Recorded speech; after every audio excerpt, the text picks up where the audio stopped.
Γεια σας φίλοι μου.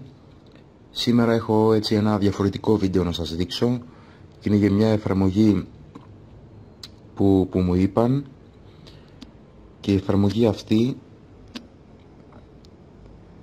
είναι αυτή εδώ. Λέγεται Watch Call. Τώρα τι κάνει αυτή η εφαρμογή? Αυτή η εφαρμογή, με αυτήν την εφαρμογή μάλλον, όταν είσαι συνδεδεμένος εσύ και μόνο εσύ στο Wi-Fi ή και δεδομένα, μπορείς να καλέσεις οπουδήποτε στον κόσμο σε σταθερό ή κινητό. Και η χρέωση την οποία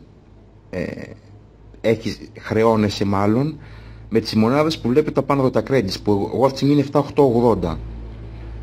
Δεν πληρώνεις κάτι, δεν χρειάζεται να πληρώσεις για να πάρεις credits. Τα credits πώς τα παίρνεις κάθε μέρα? Δηλαδή π.χ. εδώ από ό,τι βλέπετε, ανά 6 μέρες παίρνεις 100 μονάδες. Στις 7 μέρες που γράφει παίρνεις 1000. Ανά 7 μέρες δηλαδή παίρνεις 600 συν 1000, 1600 μονάδες τη βδομάδα. Και έτσι παίρνεις μονάδες ώστε μπορείς να κάνεις κλήσεις σε σταθερά ή κινητά, επαναλαμβάνω, παντού στον κόσμο. Τώρα, εδώ που λέει έλεγχος τιμών κλήσεων, μπορείς να πας και να δεις, να βάλεις, έχει εδώ τις χώρες που χρεώνονται και πόσες μονάδες χρεώνονται στην κάθε χώρα. Και σου λέει π.χ. σε σταθερά, σε κινητά, τις χρεώσεις. Και οπότε μπορείς να πάρεις οπουδήποτε στον κόσμο. Οπουδήποτε στον κόσμο.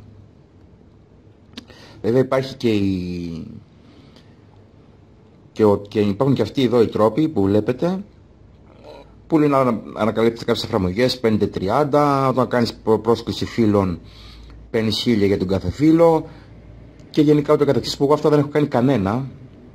Απλά κάνω check-in κάθε μέρα 100, ναι. Και αυτό εδώ μέχρι κάποια στιγμή το πατάς και σου έβγαζε 50-100 και τέτοια. Στις αρχές θα σας βγάζει και σας δεν ξέρω εμένα. Τώρα μου βγάζει εδώ το thanks, και καλά ότι το έχω ήδη κάνει, ενώ δεν το έχω κάνει τέλος πάντων. Και βέβαια έχει και διαφημίσεις, έτσι. Αυτό δεν μπορεί να το αποφύγεις, εκτός αν πληρώσεις για να φύγουν διαφημίσεις, που δεν χρειάζεται να πληρώσεις. Είναι πολύ βολικό. Έχω κάνει εγώ κλήσεις στο εξωτερικό πάντως. Έχω κάνει κλήσεις στο εξωτερικό και έχει πιάσει. Βέβαια στην Ελλάδα δεν συμφέρει, γιατί στην Ελλάδα καλά. Στην Ελλάδα θα πάρετε με το κινητό σας το ίδιο. Αλλά γενικά αν πάρετε από εδώ σε κινητό είναι ακριβά. Τα σταθερά είναι τα φτηνά. Εγώ πήρα Αμερική σταθερό, ας πούμε. Ήταν μια χαρά. Εντάξει, μου δούλεψε μια χαρά. Βέβαια αρχικώς όταν μου το είχαν πει, λένε, μάλλον μου είπανε, ότι λέγεται Watch Call, λέει είναι μόνο για χρήστες που έχουν WhatsApp. Αυτό δεν ισχύει νομίζω. Είναι για όλες τις εταιρείες, για όλους τους παρόχους. Οπότε οτιδήποτε και να έχετε. Δεν ξέρω όσοι έχουν Apple κινητό αν υπάρχει μέσα στο Apple Store, αλλά για τα Android, στο Play Store υπάρχει, λέγεται Watch Call. Άμα θέλετε πηγαίνετε το δοκιμάσετε, αν σας αρέσει το κρατάτε. Αυτά για αυτή την εφαρμογή. Να είστε καλά και θα τα ξαναπούμε.